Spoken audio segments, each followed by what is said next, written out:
we are going to take a deeper dive into personal salvation.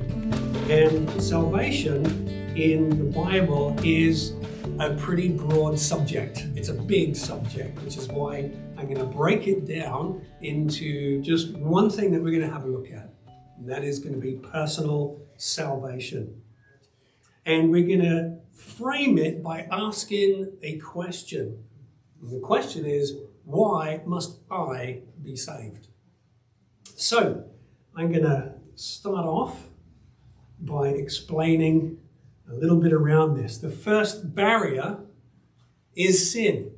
Sin is a barrier between us and between God. And as we look at this in more detail, we will discover that sin itself is totally insurmountable. There's nothing that you or I can do to deal with that as a problem between us and between God. But we're also going to discover over the course of between now and Easter that it's not just that one thing that is a barrier, but also the consequences of sin is also a barrier. And each one of those individual consequences of sin in itself is insurmountable. There isn't anything that we can do to get through it, around it, or over it, or under it. Each one of those things in itself becomes a problem. In fact, the Bible teaches us there are at least 6 things which are a barrier for us, and we're going to be going through each one of those individually throughout the coming weeks in Lent. But for now, we're going to have a look at it. And this is just simply going to be an overview because we can't deal with all of it all at once. So this is the introduction here. So the first block in the barrier is sin. And it's becoming more and more important in our day and age to actually teach what sin is. Growing up in today's secular culture, we've kind of rejected this idea of God. We pushed this idea of God aside and we've embraced other things. And because we pushed God aside, we've also lost this idea as to what sin is and what it means. And so we need to teach what sin is and why sin is such a problem in our relationship with God. We have systematically deconstructed our beliefs of the previous generation. So in times gone by, if you were to say your parents or even your grandparents and say, what is sin? Well, they'd be able to tell you. But if you start talking to a Gen Xer these days and say, what's sin? They kind of like look at you in a weird way and say, oh, isn't that your social insurance number or something like that? We just don't have a concept of what sin is because we have by and large rejected this notion of God. The Bible calls sin something that needs to be dealt with. And so we're going to have a look at that together. Because of the way that our culture is today, we have been overturning all these biblical norms, deconstructing everything and changing this notion of what is good and what is wrong, what is right and what is not right. Isaiah in the Old Testament says, woe to those who call evil good and good evil, who put darkness for light and light for darkness, who put bitter for sweet and sweet for bitter. Woe to those who are wise in their own eyes and clever in their own sight. I think that as I read the words of Isaiah, which he wrote over 2,500 years ago, I see a perfect picture which typifies our culture today. We are overturning all sorts of norms and calling that which our parents would have said that's wrong. We're saying, no, it's perfectly okay now. And so we're changing everything. We're changing the way that we see things, we see the world, and we're overruling all of these things. We've become wise in our own eyes because we don't care too much about what God says. We don't care too much about what the Bible says because we're smart enough. We're smart enough to work it out for ourselves, and so we become wise in our own eyes. So sin, at its very heart, is rebellion against God, and it sets up this idea of the self, me, my my self-reliance as being God instead. I can choose my own path.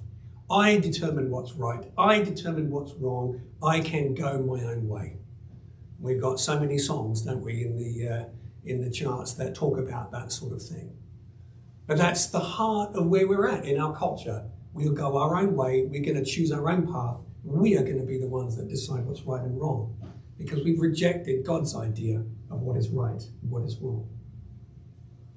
But sin, if sin is simply what I do, then there is a possibility that I actually could overcome that.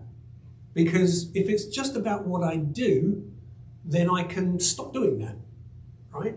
So I might actually be able to kind of live a life where I just don't do those things that are wrong.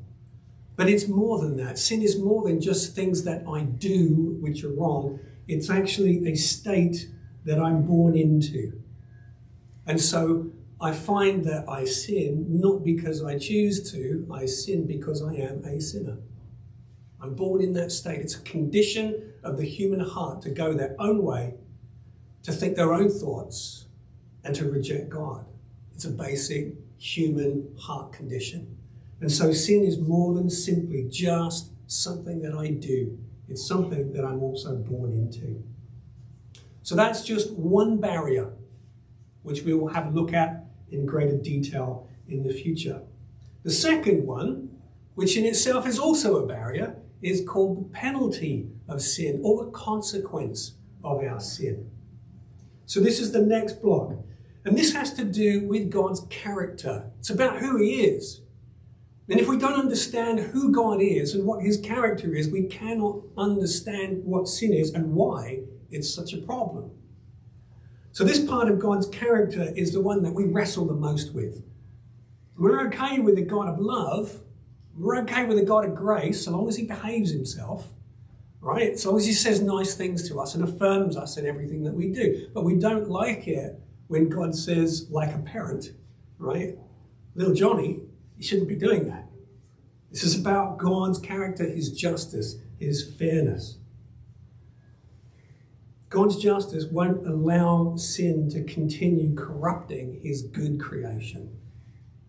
See, when God created all things, he said it's good. In fact, when he looked at all of it, he said it was very good.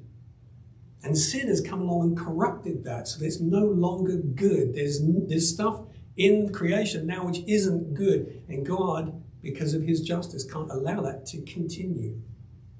If I had a court case and I brought somebody before the court who'd done something horrendous, and the judge turned a blind eye to the crime that had been committed, would I say that the judge was a good judge? No, the judge would be a corrupt judge. He wouldn't be doing his job, right? So how then can God, who is good, turn a blind eye to sin? If God just kind of like ignores it and lets it continue, God's not just. God's not fair. God must answer sin. And God is not a corrupt judge. He acts with complete justice, and he has to answer sin in full in order to restore peace to humanity, which is good news. It's good news if you're oppressed. It's good news if you've been hard done by. It's good news if somebody's ripped you off, because it means that God's going to answer each one of those crimes that have been committed against you. So God's justice is a good thing. That's why you go to court, isn't it? You go to court to get justice for something which has been done wrong for you. Well, this is God. The problem is, if you're on the other side of it, when you have done something wrong, God's justice also needs to be answered. In Romans 6 and verse 23, we read, "For the wages of sin is death." Not only does sin cut us off from God, a relationship with God, but the penalty of sin also cuts us off from God. Now, a wage is something that we work for, isn't it? So I find it interesting that Paul uses this language, right? But a wage is something that we work for. What would happen if you went and worked for a month for a boss who then doesn't pay you your wages? Well, he's not a very good boss, is he? And you'd probably be then taking him to the judge and be asking that he pays your wages, which is due to you, and be paid with interest, correct? All right. Well, God is neither an unjust judge, nor is he a bad boss. The Bible says the wages of sin is death. We've been working for these wages, and they're due to us. Matthew 16 and verse 27 says, "For the Son of Man is going to come with his angels in the glory of his Father, and then he will repay each person according to what he has done." Well, that's a bit scary, because I know that I've done things that aren't good. So that kind of makes me feel really anxious about what's coming up, because Jesus is coming, and it says, and he will repay each person according to what they have done. Remember, God is not a corrupt judge, and he's not a fraudulent boss. He will pay what is due. So the penalty of sin is also enough to cut us off from God, because the wages of sin is death. Let's have a look at the third barrier, the third thing which can cut us off from God. That's spiritual death. God is spirit. He hasn't got a human body like mine, which means that I can only have a relationship with God through my human spirit, because that's how God relates. It's heart to heart, spirit to spirit. I can't go up and shake his hand, right? I have a relationship with him which is spiritual.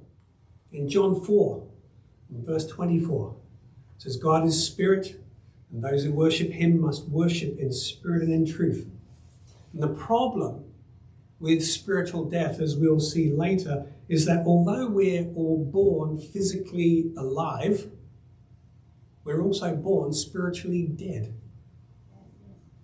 My spirit is not alive to God when I'm born. The fact that many in our world simply don't believe that God exists is proof that people are born spiritually dead. Because it's like, well, God doesn't exist. He's not there. Well, that's their experience, because they're born spiritually dead. They're not alive to him. And if we're born spiritually dead to God, then we can't worship him in spirit and in truth. And if our spirit's not alive in this relationship with God, then we can't hear his voice. And if we can't hear his voice, then we can't be led by the Spirit. We can't be led by the Lord. It's like our phone. You know, your phone, you have a look on there and you can see, when you open it up when you're out and about shopping, right? And it comes up with join the local Wi-Fi, but you haven't got the password. There's a Wi-Fi link there, but you can't connect because you don't know what the password is. Well, it's like that. We're born able to receive from God, but we can't because our spirit is dead. So spiritual death then on its own is enough to separate us from God. And then we have God's character. God is holy. The Bible tells us that over and over again. God is holy.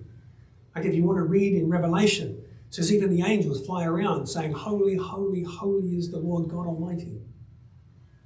The whole of creation knows that God is holy. And in order for us to have a relationship with God, we must also be holy. In fact, when the Lord brought the Israelites out of Egypt and he began to give them the law, he said to them through Moses, he said, you must be holy because I am holy. If you want a relationship with me as your God, then you must be holy.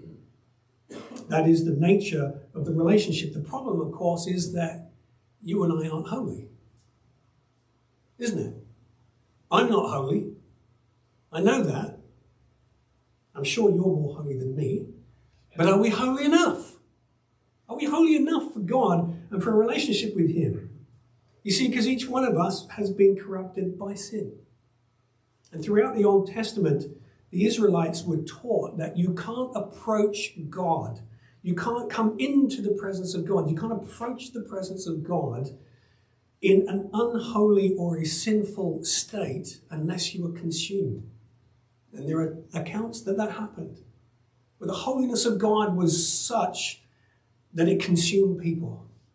Therefore, to have a relationship with a holy God, every aspect of his character has to be satisfied.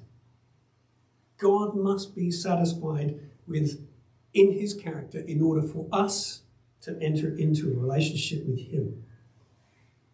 See, God's desire isn't that we simply obey. That's not a relationship with God. He's not a rule guy, all right? He's not you've got to do A, B, C, D, E before you can come into my presence. It's not put a coin in the slot, pull the arm, and out comes blessing, right? That's not the way God is. He's not about rules and regulations and all those kind of things. He wants us to be in an intimate, personal relationship with him. Now, I don't know about you, but my experience of being in an intimate, personal relationship with my wife is that unless she's right with me and I'm right with her, there isn't much intimacy that goes on. And it's the same thing with God. Unless we're right with each other, we can't have an intimacy of relationship. And that is what God is after. He's not after us just obeying rules and doing what we're told. My dog does that, right? But I don't have the same kind of relationship with my dog that I have with my wife. And I wouldn't want her to be like my dog either, to be honest with you. So, it's God is looking for an intimacy in relationship, and that means that in order for that to happen, he's got to be satisfied with me. His character needs to be satisfied. And the problem is I'm just not that good enough. I'm not that holy enough. So that's a problem. It's a problem that I can't get over because I can't be anything other than I am. God's character in our sinful state is a barrier that we cannot overcome. So what about the next? Oh yeah, there's another. The next one is our personal good deeds. Our personal good deeds. Most people are good, aren't they? Canadians are nice. We're nice people, all right? Don't let anyone tell you you're not. All right? We're good people. We're nice people. We give to charity. We shovel snow from people's driveways. We help people across the street. We are good people. We know we are. We like to be good. We like to help people. We give to charity. All right? We as a nation, we're actually pretty good in our own eyes. By our own standards, we're doing quite well. But the problem with a relationship with God is it can't be based upon our standards. It isn't about the standard that I set for my goodness and whether I meet my grade or not.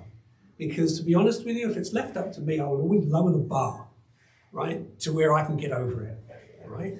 But it's not about how low I can make the bar.